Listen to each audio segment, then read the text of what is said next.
म्हणून प्रयत्न करत. आज आपल्याकडे इंजिनियर झालेली मुलं आहेत, ITI झालेली मुलं आहेत, चांगलं शिक्षण घेतलेली आणि MBA झालेली मुलं आहेत. या मुलांना नोकरी करता पुढा मुंबईला जावं लागतं, पण ते रोजगार इथे होऊ शकत नाही.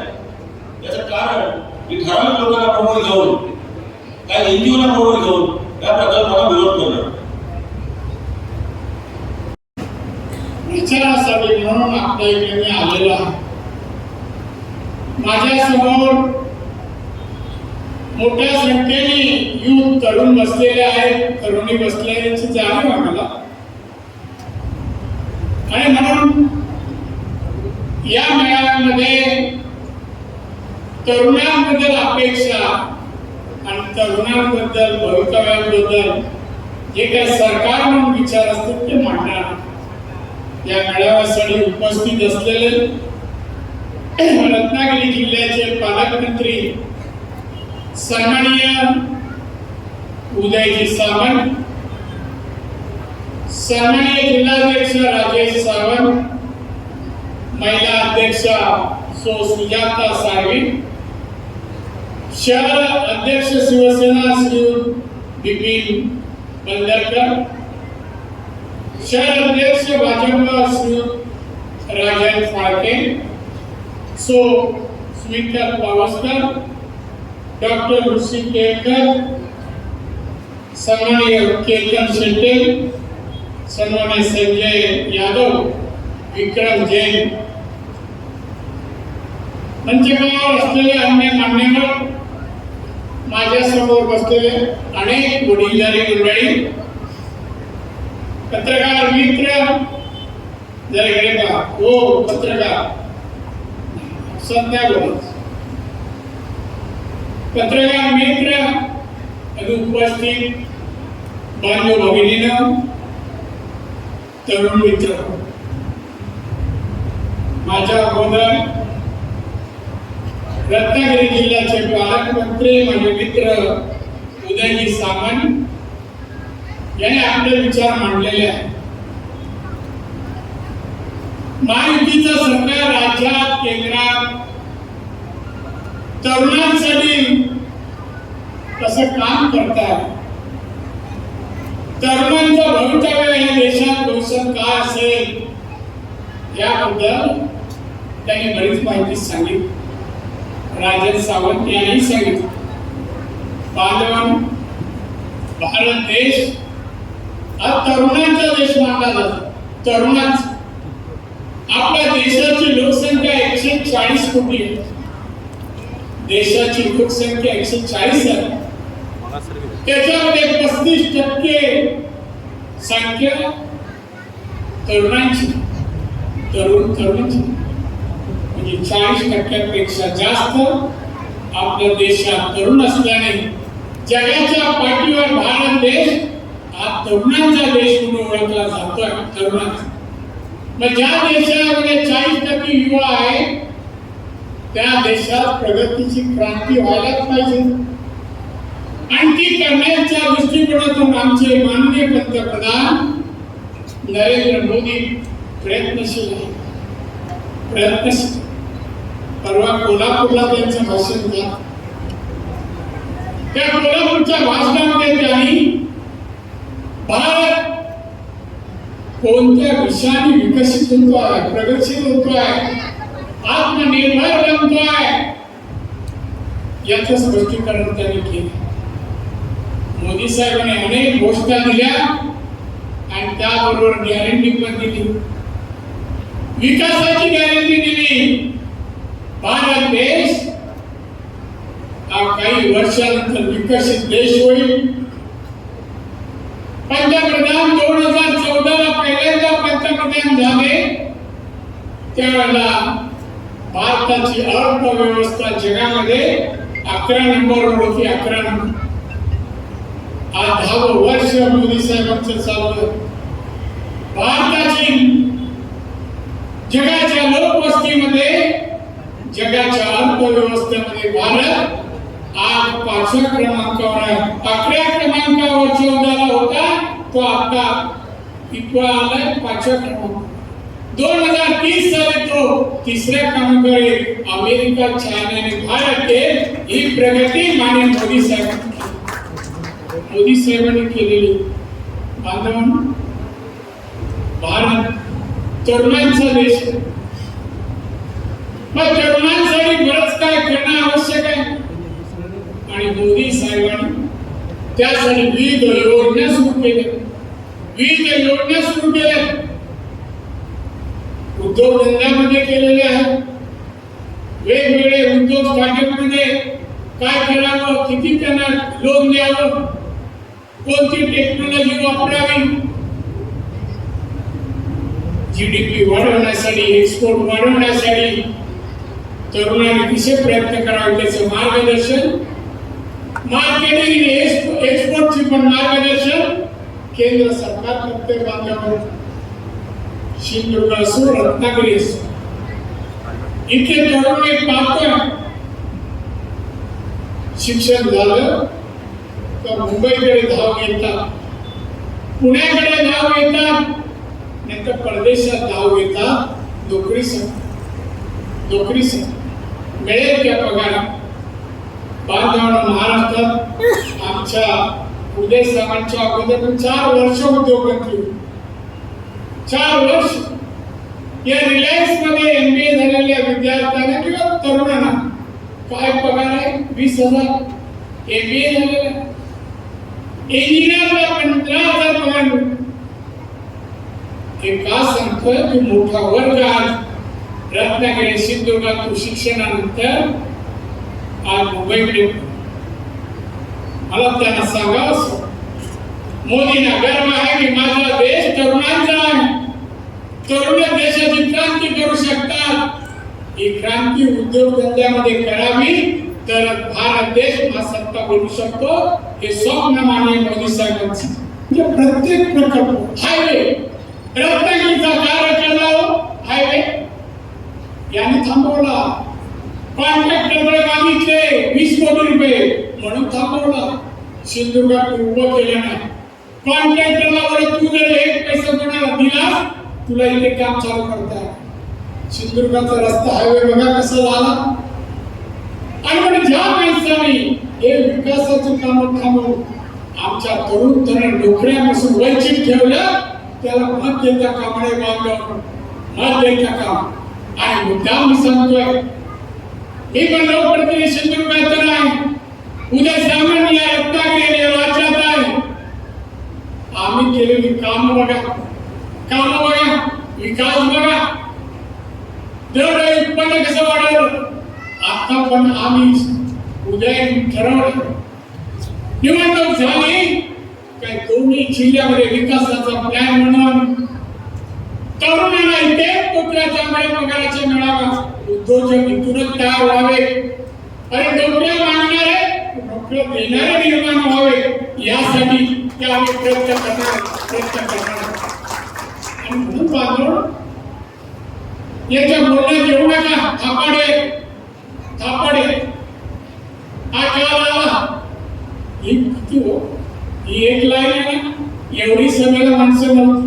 त्या कॉर्नरला उद्याला शब्द माहिती, त्या कॉर्नर कसा बोलतात. कॉर्नर मध्ये ज्याला सहानुभूती आहे असं पत्रकार म्हणतात ना, प्रचंड सभा, 150-200 माणसांना प्रचंड. आणि आमचं हे काय. आणि म्हणून बांधवांना मला विनंती तुम्हाला करायची, माननीय मोदी साहेबांना देशाचा विकास करायचा आहे. इथे काही जाती धर्माचं जे राजकारण करतात. मोदी साहेबांनी आपल्या निवडणुकीच्या दरम्यान एक घोषणा केली, आम्ही जात पात धर्म मानत नाही, माणुसकी एकच जात. माणसाच्या पोटाला जात नसते तर अन्न लागतं, ते देण्याचं काम आमचं सरकार करेल असं मोदी साहेब. मोदी साहेब 4 जाती मागतात, 4. एक महिला ही एक जात, युवा दुसरीचा, शेतकरी तिसरी, चौथे घरोघरी. या 4 जातीसाठी आमचं केंद्रातलं राज्याचं सरकार काम करेल. भारत जगाच्या पाठीवर एक महासत्ता विकसित देश बनवण्याचं काम मोदी साहेब आणि आमचे पक्ष कटिबद्ध. आणि त्यामुळे सगळ्यांना विनंती करेल, संध्याकाळी 8-9 सभा होतात, शेवटी आवाज बंद होतो. माझी विनंती आहे तुम्हा सर्वांना, आम्ही तुमचे सेवक आहोत. मोदी साहेबांच्या मंत्रिमंडळातले मी सेवक आहोत. जनतेच्या जीवनामध्ये परिवर्तन करावं, गरीब देश प्रगत देश व्हावा, आर्थिक सुबत्ता आमच्या कोकणात यावी, कोकणी माणूस सबळ व्हावा, सुखी व्हावा. या ईर्षेतून, या भावनेतून आम्ही काम करतोय. आज तुमच्या जवळ आलोय, तुमचे आशीर्वाद आणि सहकार्य. तुम्ही युवा देशाची क्रांती करू शकता. असं मीच नाही, मोदीच नाही, अनेक मोठ्या माणसांनी मत दिलं. क्रांती करायची शक्ती, ताकद युवांमध्ये. योग्य दिशा, योग्य शिक्षण, योग्य प्रयत्न आणि मेहनत आणि मेहनतीवर बुद्धीचा वापर केल्यास आपण यशस्वी, अपेक्षित आणि महत्वाकांक्षा पूर्ण आपण करू शकतो. हा प्रयत्न युद्धने, युवा पिढीने करावा. तुम्ही कोकणातील तरुणी आहात, निर्माण करू, ही भावना मनात निर्माण करा आणि कामाला लागा. मी आमचा उदय सांगतो की आम्ही सर्व पदाधिकारी आम्ही तुम्हाला मदत करायला तयार आहोत. आणि म्हणून रत्नागिरी एक देशातील प्रगत, देखणं आणि एक आदर्श शहर बनवण्यासाठी येणाऱ्या 7 तारीखला तुम्ही सर्व, तुमचे मित्र मंडळी, सहकारी, नातेवाईक सर्वांना विनंती करा. आपकी बात नारायण राणे निशाणी कमळ आहे. कमळाच्या इकडचं बटन दाबा आणि मला आपली सेवा करण्याची संधी द्या अशी अपेक्षा करतोय. आणि म्हणून आज तुम्हाला भेटायला आलो, तुम्हाला भेटून विनंती करावी. आणि मोदी अबकी बार 400 पार होऊ द्या, मोदींचे हॅट्रिक पूर्ण होऊ द्या, त्यासाठी योगदान सहकार्य द्याल अशी आशा व्यक्त करतो. इथेच थांबतो. तरुणांनी उद्योगात यावं यासाठी वेगवेगळ्या योजना त्यांनी आज सुरू केल्या. PMGP वगैरे किती योजना आहेत, किती स्टार्टअप आहेत, किती कर्ज मिळतं वेगवेगळ्या व्यवसायासाठी. तर तरुणांनी त्यात यायला पाहिजे. ज्या प्रकारचं शिक्षण, इथली साधन सामुग्री अभ्यास करून तसं व्यवसाय करणं आवश्यक. त्यासाठी लागणार MSME मंत्री आहे. माझ्या इकडे आज 8 कोटी उद्योग आहेत, 18 कोटी त्यात कामगार उद्योजक. ज्याला व्हायचं असेल रत्नागिरीमध्ये एक सेंटर मी सुरू केलं. सिंधुदुर्ग जिल्ह्यामध्ये ऑफिस सुरू असून एक ट्रेनिंग सेंटर साठी बांधकाम सुरू आहे. इंजिनिअरिंग अँड फूड प्रोसेसिंगचं मार्गदर्शन करणार. हे का करतोय मी की इथे तरुणी उद्योजक व्हा. माझ्या विभागात मी सांगितलं 8 कोटी उद्योजक आहेत. त्या 39% महिला उद्योजक आहेत. 39%. कोणाचं 500 कोटीची उलाढ आहे, 800 आहे, 700 आहे, 1000, 1500, 2-2 कोटी उलाढाल करणाऱ्या महिला उद्योजक भारतात आहे. भारतात एक दिवशी मुद्दाम आमच्या उद्योग मित्रांना बोलवणार एका कॉन्फरन्सला. अनेक उद्योजकांच्या कॉन्फरन्स दिल्लीला होता. मोठा वर्ग त्याच्यामुळे महिलांचे पण अनेक असोसिएशन आणि त्यांच्या कॉन्फरन्स होते. सरकारकडे या गोष्टी दिल्यास एवढे उद्योग उभारून GDP मध्ये आता MSME 30% आहे. येणाऱ्या 10 वर्षात 45% होण्यासाठी ते कशी मदत करणार याचं मार्गदर्शन होतं. देशाच्या जीडीपी मध्ये एमएसएमई 30% आज आहे. पुढच्या 10 वर्षात आम्हाला 45 करायचे आहे आणि ते प्रयत्न एक्सपोर्ट आज 45% आहे एमएसएमईचा, आम्हाला 60% पर्यंत न्यायचा आहे. आणि म्हणून बांधवांना प्रयत्नशील करा. आज ही निवडणूक आपल्या देशासाठी आणि इथल्या जनतेसाठी अति महत्वाची आहे, अति महत्वाची. काल विरोधकांच्या पण इथे जाहीर सभा झाल्या, पत्रकारांनी ऐकलं, आपल्या किती जणांनी ऐकलं मला माहित नाही. काही पत्रकार आता इथे येण्यापूर्वी 6 माझ्या प्रेस कॉन्फरन्स झाला, इंटरव्ह्यू झाला.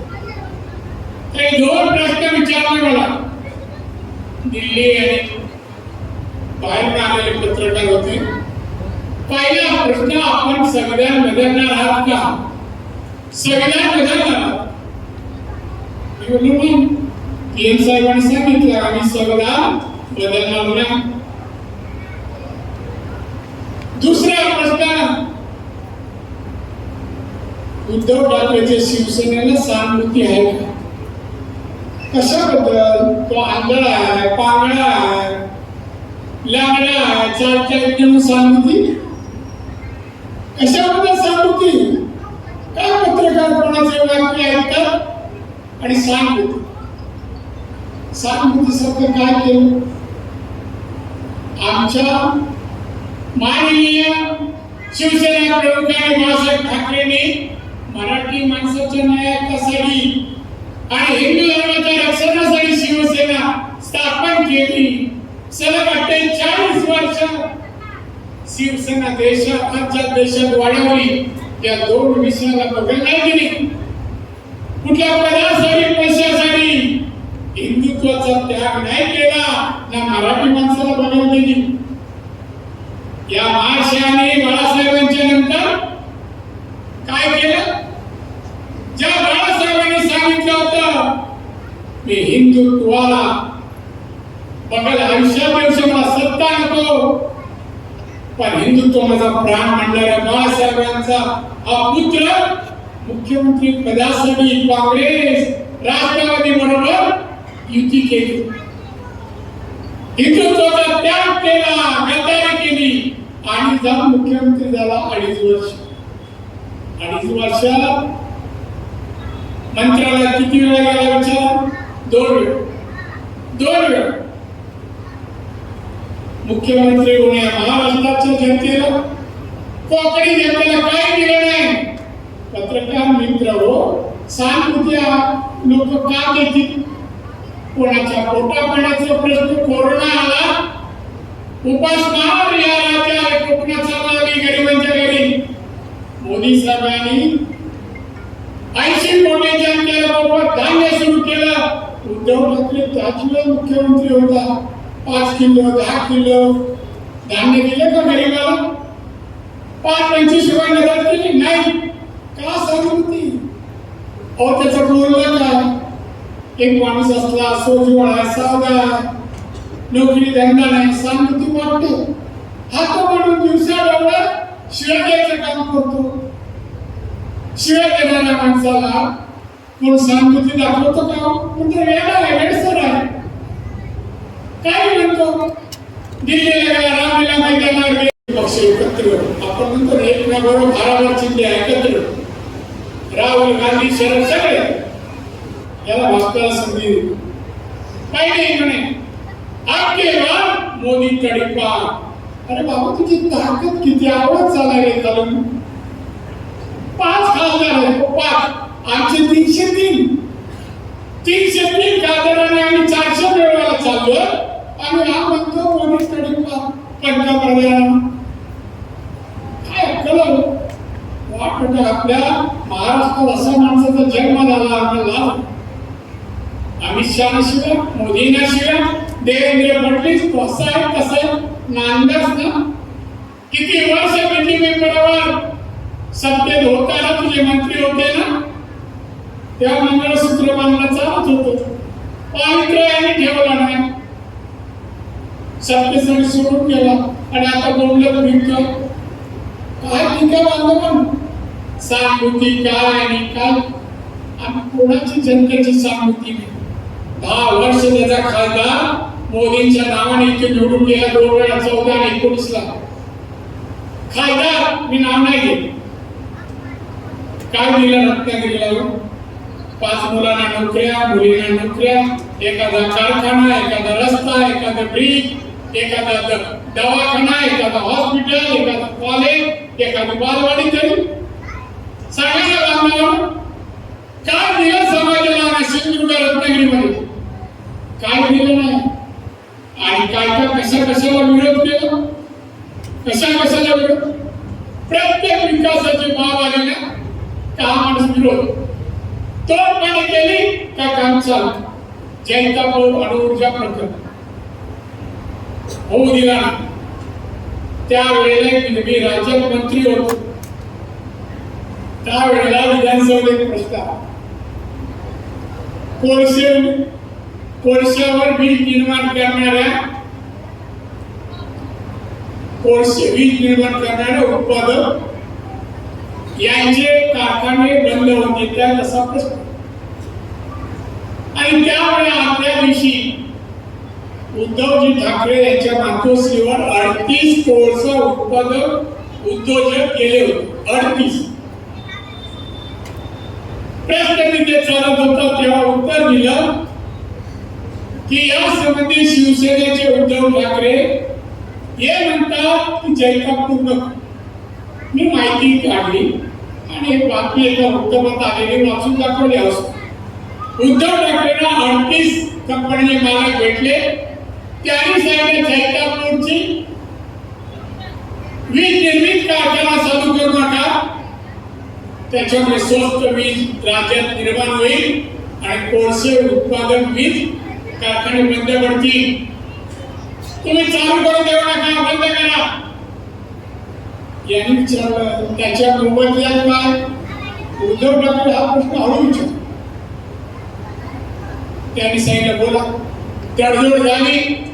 5 कोटी ऍडव्हान्स ठेवला आणि कारखान्याला विरोध केला. हा एक.